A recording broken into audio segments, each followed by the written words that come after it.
Skenario kehidupan pertama-tama nggak gitu bisa ngisinya ya. Coba boleh diceritakan? 아까 제가 여기 이제 앉아서 회장님 강의를 들으면서 문득 제가 처음 초창기 애텀 시작할 때가 Waktu saya awal-awal jalanin Atomi ya, 그 콜막 공장 waktu itu 식당에 pabrik 그 Kolmar, 직원들이 와서 밥 먹는 식당에서 saya 세미나를 했거든요. disediakan 그때 di 한 2, sana. 300명 정도 Kita 모였는데 sambil di 자리가 없어, 앉을 kantin, 자리가 없어요. di kantin 그러면 Kolmar. 회장님들이 칠판에 쓰시면서 Nah waktu itu bangku aja nggak ada, kurang duduknya, jadi nggak ada stage kayak gini. 자리 남겨놓고 그 주변에 있는 자리까지 우리가 다 박스 깔고 앉는 거예요. Terus orang-orang di belakang tuh mepet-mepet gitu ya, soalnya nggak ada bangku, nggak ada tempat. Waktu itu tuh masa-masa itu dibandingkan sekarang ada stage begini, ruangan seminarnya luar biasa seperti ini. Kalau saya diajak bergabung dalam Atomi dalam kondisi sudah seperti ini, saya sih nggak ragu-ragu, pasti langsung masuk. Saya yang dulu seminarnya jelek aja, nggak meyakinkan gitu. Aduh, ini bener nggak sih? Saya bisa berhasil nggak sih di sini? Iya kan? Waktu itu suasananya begitu. Tapi kalau kamu ngelihat sekarang, suasana bagus begini, yang udah sukses aja sudah banyak. Kalian bisa melihat sendiri contohnya gitu, tinggal diikutin. Saya dulu tuh anak saya 2, anak kuliahan. Saya tinggal di rumah sewaan 3 juta rupiah sebulan. Nah waktu itu saya ngikutin CEO sana sini. Dulu nggak kayak begini, dulu keringetan, bajunya kotor apa segala. Terus dia suruh ngisi skenario kehidupan dulu. Terus disuruh tulis mimpinya.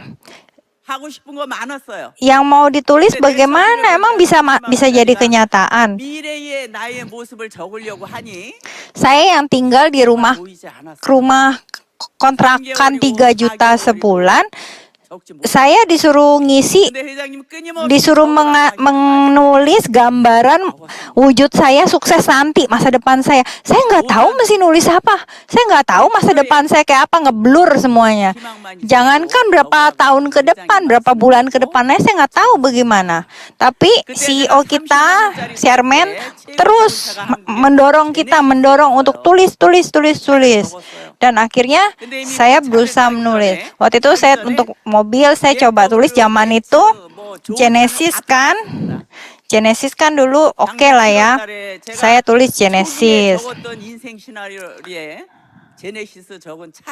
Itu mobil pertama yang saya tulis waktu saya pertama nulis itu. Nah kemudian akhirnya terbeli juga itu mobil. Waktu saya pertama kali duduk di mobil itu, saya bahagia sekali. Aduh, di Atomi itu namanya mimpi. Pasti bisa terwujud. Dan saya merasakan itu benar-benar terwujud. Di dalam mobil saya nangis, air mata saya keluar. Karena saya bisa hidup di kehidupan saya yang sekarang ini kenyataan atau mimpi sih? Saya tidak percaya gitu. Di hari ini adalah harinya menulis skenario kehidupan.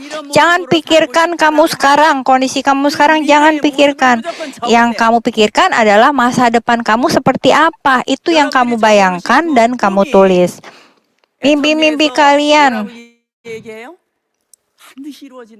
Apa yang dikatakan? Pasti sukses, pasti tercapai. Bagaimana caranya?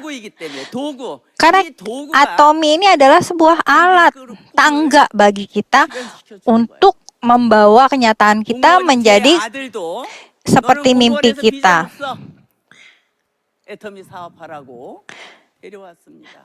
Anak saya yang tadinya PNS, saya bilang udah nggak usah jadi PNS.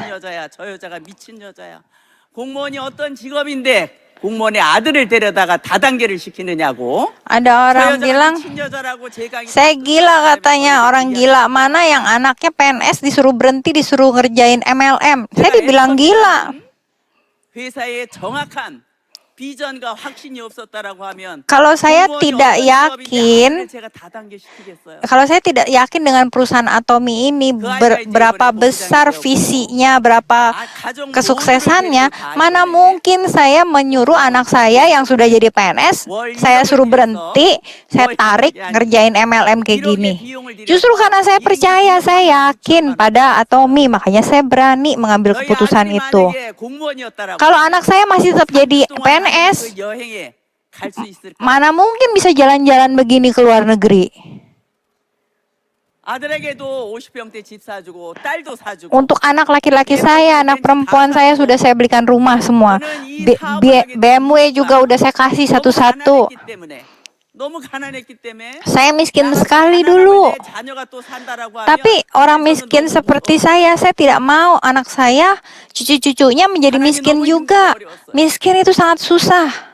내 자녀에게 가난을 또 상속한다라면 그건 내가 유죄다, 죄다. Kalau saya membuat anak-anak saya miskin seperti saya, itu adalah dosa bagi saya.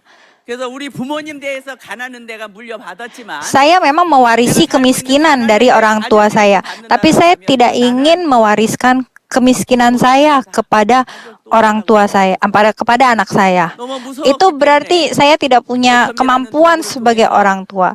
Dan dengan bertemu alat Atomi ini, saya benar-benar bertaruh kehidupan saya demi orang yang saya cintai. Saya harus berhasil, saya harus sukses demi mereka.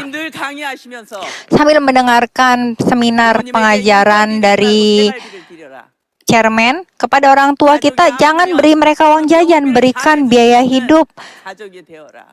Kita harus menjadi orang yang bisa membantu keluarga kita, kakak kita, adik kita. Waktu walaupun adik saya meninggal, tapi waktu dia sakit di rumah sakit, saya bilang gini, kamu terima saja perawatan, jangan pikirkan soal biayanya saya yang bayar. 많은 사람들이 이야기하죠. 돈이면 전부냐고. Ada orang bertanya, 돈이면 전부라고 합니다. ada yang bertanya, emang kalau punya uang itu segalanya? Bagi saya, iya, uang adalah segalanya. Dengan adanya uang, semuanya berjalan baik. 모두가 다 애터미 만나지 않았습니다. Kalau saya tidak bertemu dengan Atomi, semua ini tidak ada pada saya. 정말 천복을 받으셨기 때문에 부자가 될 팔자이시라 이 자리까지 오신 겁니다.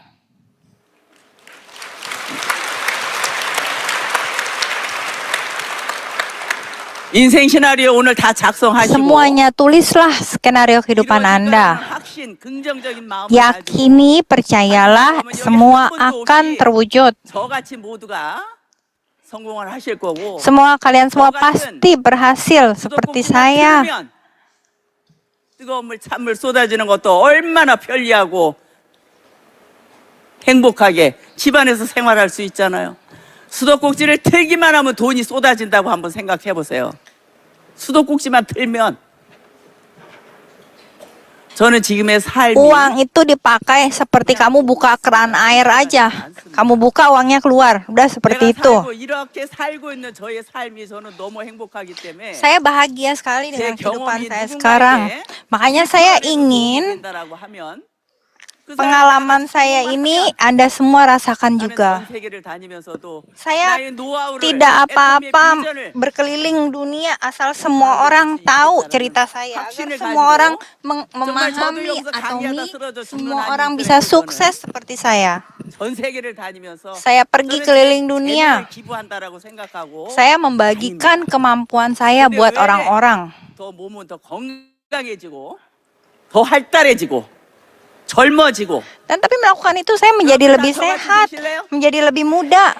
다 되실래요? Kalian juga mau seperti saya? 인생 시나리오 오늘 Ya, kalau mau jangan lupa hari ini harus isi skenario kehidupan Anda semua. Terima kasih. 네, 많은 분들께서 정말 임페리얼 분들의 화려한 모습만 보시는데요. Pastinya semuanya setelah mendengar 열정을 가진 kata-kata dari imperial kita ini mulai terbakar ya, lebih bersemangat lagi, khususnya 임페리얼 분들 모시고 bagaimana bisa menjadi seperti beliau-beliau yang ada di sini. 정말 감동했던 것이 그 크루즈 안에서 여행을 즐기시면서도 Belum lama ini juga saya melihat bertemu 여행하시는 그분들께 pergi cruise 소모임을 계시더라고요. 사진 한번 띄워 보시겠어요? bareng sama imperial masih kita ini. Itu di cruise ketemu orang-orang asing, semuanya dia bagi-bagi hemoim loh nih. Boleh Kim Yong Suk Imperial punya penampilan saat itu, lihat tuh keren banget kan ya.